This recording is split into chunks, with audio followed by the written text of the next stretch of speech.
بسم اللہ الرحمن الرحیم۔ السلام علیکم ورحمۃ اللہ وبرکاتہ۔ جیسا کہ آج سب احمدیوں نے حضرت خلیفۃ المسیح الخامس اید اللہ تعالیٰ بنصر العزیز کا خطبہ جمعہ سنا ہوگا، جس کے آخر میں حضور نے دعاؤں کی تحریک کی اور پاکستان بتایا کہ پاکستان میں آج کل پھر ایک مخالفت کی لہر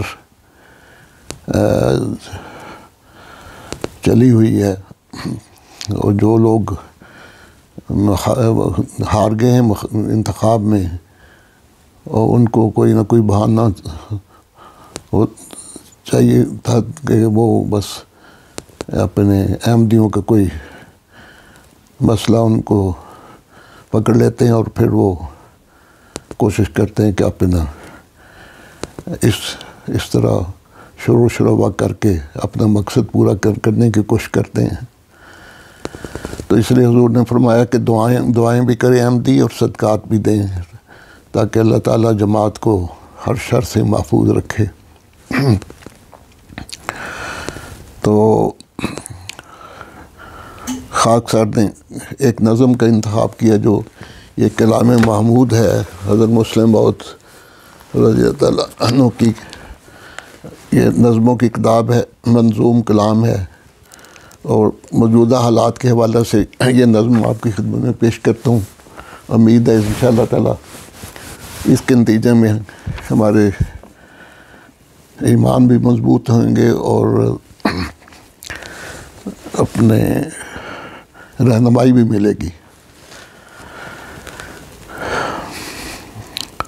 حضور فرماتے ہیں اپنی نظم میں، دشمن کو ظلم کی برچھی سے تم سینہ و دل برمانے دو، دشمن کو ظلم کی برچھی سے تم سینہ و دل برمانے دو، یہ درد رہے گا بن کے دوا تم صبر کرو وقت آنے دو، یہ درد رہے گا بن کے دعا تم صبر کرو وقت آنے دو، یہ عشق و وفا کے کھیت کبھی خو سینچے بغیر نہ پنپیں گے، اس راہ میں جان کی کیا پرواہ جاتی ہے اگر تو جانے دو،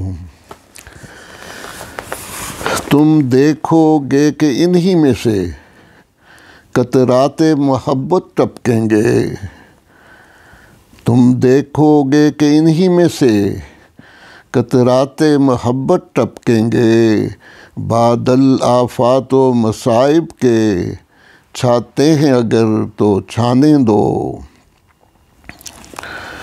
صادق ہے جب سونا آگ میں پڑتا ہے تو کندن بن کے نکلتا ہے، پھر گالیوں سے کیوں ڈرتے ہو دل جلتے ہیں جل جانے دو۔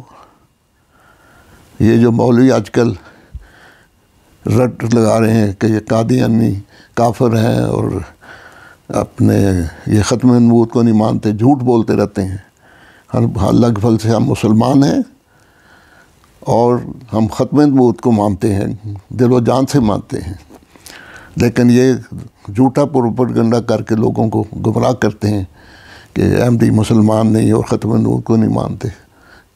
تو یہی ایک گالیاں ہی ہیں احمدیوں کے لیے۔ یہ جب سونا آگ میں پڑتا ہے تو کندن بن کے نکلتا ہے، پھر گالیوں سے کیوں ڈرتے ہو دل جلتے ہیں جل جانے دو۔ تو یہ جو مخالفت کی آگ ہے انسان کو کندن بنا دیتی ہے اگر صبر کیا جائے تو۔ پھر فرماتے ہیں وہ اپنا سر ہی پھوڑے گا، وہ اپنا خون ہی بیٹے گا، دشمن حق کے پہاڑ سے گر ٹکراتا ہے ٹکرانے دو۔ یہ تو سچائی، یہ حق کا پہاڑ، سچائی جو ہے پہاڑ ہوتا ہے حق کا، تو خدا تعالیٰ کی جماعتوں کی ہمیشہ ہی مخالفت ہوتی ہے، یہ ہے، لیکن ناکام ہو جاتے ہیں دشمن۔ اور اب جماعت احمدیہ کو دیکھ لیں، 100 سال سے زیادہ عرصہ ہو گیا کہ یہ اس وقت سے مخالفت کر رہے ہیں، لیکن جماعت، کیونکہ یہ خدا کی جماعت ہے، اس نے قائم کیا ہے، جماعت ترقی کرتی چلی جا رہی ہے، اور یہ لوگ شور شرابہ اور مخالفت کرتے ہیں، گالیاں نکالتے ہیں، فتوے دیتے ہیں، احمدیوں کو شہید بھی کرتے ہیں، لیکن خدا کی جماعت اب 200 سے زیادہ ملکوں میں دنیا میں پھیل گئی ہے، ہزاروں لاکھوں کی تعداد میں۔ کل کے غانا میں ایک جلسہ ہو رہا ہے، وہ غانا میں کئی لاکھ احمدی ہیں، اور ایک جلسے میں 1 لاکھ آدمی وہاں آ جاتا ہے۔ تو یہ سچائی ہے، لیکن ان لوگوں کو سمجھ نہیں آتی۔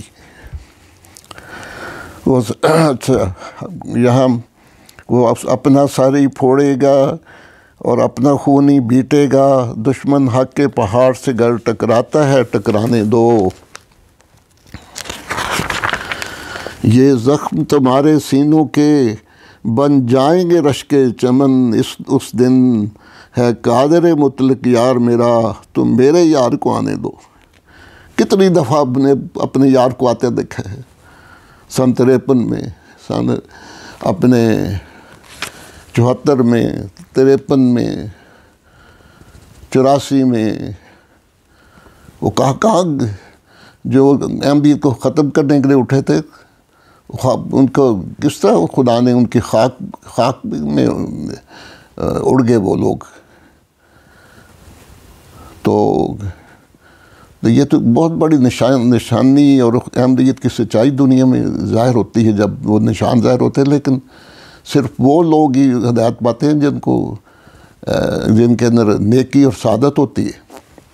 اللہ کرے کہ اب بھی لوگ سمجھ جائیں کہ یہ خدا کی جماعت ہے، اور اس سچائی کو قبول کرنا چاہیے۔ پھر فرماتے ہیں جو سچے مومن بن جاتے ہیں موت بھی ان سے ڈرتی ہے، تم سچے مومن بن جاؤ اور خوف کو پاس نہ آنے دو۔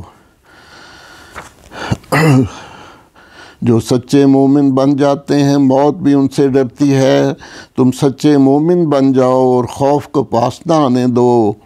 یا صدق محمد عربی ہے یا احمد ہندی کی ہے وفا، باقی تو پرانے قصے ہیں، زندہ ہیں یہی افسانے دو۔ وہ تم کو حسین بناتے ہیں اور آپ یزیدی بنتے ہیں، یہ کیا ہی سستا سودا ہے، دشمن کو تیر چلانے دو۔ وہ تم کو حسین بناتے ہیں اور آپ یزیدی بنتے ہیں، یہ کیا ہی سستا سودا ہے، دشمن کو تیر چلانے دو۔ محمود اگر منزل ہے کٹھن تو راہ نما بھی کامل ہے، تم اس پہ توکل کر کے چلو، آفات کا خیال ہی جانے دو۔ دشمن کو ظلم کی برچھی سے تم سینہ و دل برمانے دو، یہ درد رہے گا بن کے دوا، تم صبر کرو وقت آنے دو۔ اللہ تعالی ہمیں خلفائے وقت کی نصیحتوں پر عمل کرنے کی توفیق عطا فرمائے، اور سب احمدیوں کو اپنی حفظ و امان میں رکھے اور ہر شر سے محفوظ رکھے۔ ربنا تقبل منا انک انت السمیع العلیم، اللہم صلی علی محمد وعلی آل محمد وبارک وسلم انک حمید مجید۔ خدا حافظ و ناصر۔ انشاءاللہ آئندہ پھر کوئی نظم پیش کروں گا، اور کوئی حالات حاضرہ پر کوئی بات پیش کرنی ہے تو وہ بھی انشاءاللہ پیش کروں گا۔